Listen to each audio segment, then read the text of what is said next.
Hey guys, what's up? In today's video, I'm going to be reviewing Maz Kanata, Star Wars The Black Series 6-inch figure. Well, she's not actually 6 inches. She's probably about 4 inches, 4.9 inches maybe, because she's a short little fellow. This is from Wave 2 of Star Wars The Last Jedi series, and it's number 49. There's a bit of a brief description on the back. I was super shocked to find this at Toys R Us today, and I knew that this is a very cool looking figure, and it's one that I'm looking forward to picking up, even though she's not like the most interesting character to me in the film. I think that visually she is definitely an interesting character, and she certainly had more time than Constable Zuvio, so I think that this was a very cool figure to find. Now, she comes with a lot of cool accessories because she is small in stature. We kind of saw that with the R2-D2. She comes with a blaster, a lightsaber, and a little bin with a bunch of cool things that we'll check out once I open the packaging. Of course, this is a very easy, collector-friendly package to open, and here we have the figure and the accessories.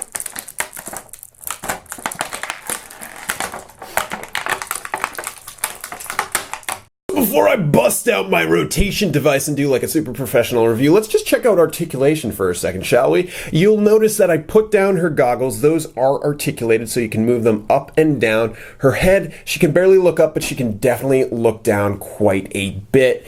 And of course, she rotates completely at the arm. It's about what you'd expect for Hasbro Black Series articulation. It's nothing mind-blowing, but of course it's by the book. And unfortunately, there is a bend at the wrist, but I'm having some difficulty because of her bracelets performing such a maneuver. So that's a bit unfortunate that it's difficult to move that. At the waist, there is a rotation, and at the legs can do a full split. There are ankle rocker pivots, so if you want to do like a full split and have her hold it, that's definitely possible, and you can rotate at the top of the leg and at the knee. There is a rotation. So not a lot of double joints, which is a little upsetting because Black Series, we had a lot of that when it started out, but for such a small figure, I guess it's a little understandable to have some cost-cutting measures on articulation because she is so small, or maybe I'm just giving them a pass.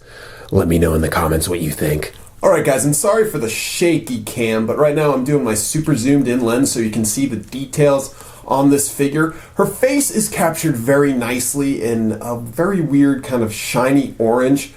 I'm not sure what I feel about that. I don't think it's as successful as it could be if they didn't make it so shiny, but she really has some cool dry brush effects going on there to really show that she is incredibly old. And you can just see the sculpted detail in her costume and stuff like that. Hasbro really did a good job with this figure, honestly, when it comes to sculpting, and just so much detail in there. You can see some cool details going on in those hands. Like, they did a great job with really detailing her skin, and I give Hasbro many props for that. Like, this is a really nicely detailed figure for someone so tiny, so small. Unfortunately, though, the blaster, there's not much detail on that. They could have done some dry brushing to give it a more dynamic look, but I kind of understand why they didn't, because it's just a generic blaster. And of course, she comes with the chest, which again has some beautiful paintwork to make it look aged. And let me unfortunately shake the camera just a little bit so you can catch such a detailed look of the inside. Excuse me, Maz, as I move you over. So we just get a look of the inside, not as detailed as the outside, but it's still cool. And of course, the clasp does close, so you can close this box, and of course I put the lightsaber in there where it should belong, or with Rey or something. I don't know. What do you guys think? Here's your opportunity to check out some of the details on the back of her. Again, just like great sculpting, and honestly very pleased with this artwork. Although look at that belt, that looks just like molded plastic. They could have done a lot better there. I don't know why Hasbro just does not like painting their belts. I'm looking at you, Cyclops!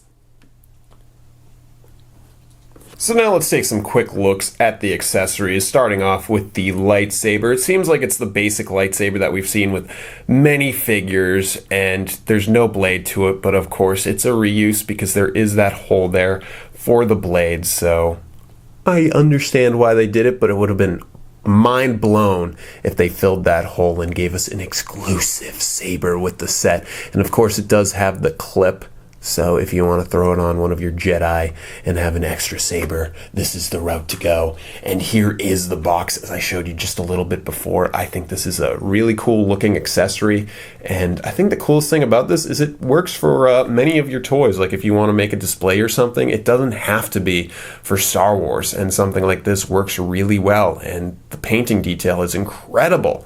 And then you open it up and there's stuff inside just waiting for you to take a look and discover what it is. And as I said, you can close it. It's not the easiest thing, but it's like not hard at all. It's just a little weird to do it, and it does close, and there you go.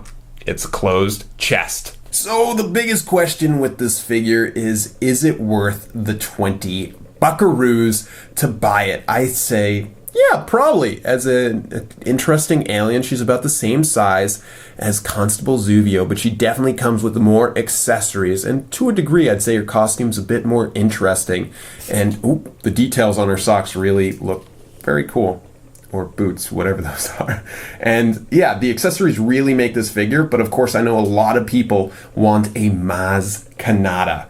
Also, is Kanata, did they get that from Cantina? Because, you know, Force Awakens was basically a mirror of A New Hope, and that scene really felt like the Cantina scene, or am I reading too into it, guys? I don't know. But yeah, this is a pretty cool figure. Not the best, but definitely nowhere near the worst. When I saw Wave 2 of the Last Jedi figures, I definitely knew that this was one of the ones that I wanted to pick up. So if you guys thought this was a good review, you can hit that thumbs up, but if you thought it was trash, hit the thumbs down, desub, you know. I'll see you guys later. I'll see you in line for Star Wars The Last Jedi.